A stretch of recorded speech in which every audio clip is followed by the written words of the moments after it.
حلو. طيب فدي التقسيمه على حسب الطول. خلينا ناخد التقسيمه على حسب الطول الاول بعدين نتكلم عن التشبع. فبيقول لي جزيئات الكربون دي مش بتحب الميه. حلو. يعني ايه بقى؟ يعني انا استفدت ايه من المعلومه دي؟ انا دلوقتي كلت حاجه فيها دهون. حلو.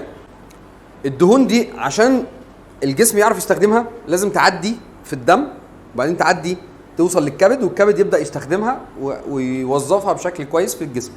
حلو. فلو انا عندي الدهون دي ما بتحبش الميه مش هتعرف تعدي في الدم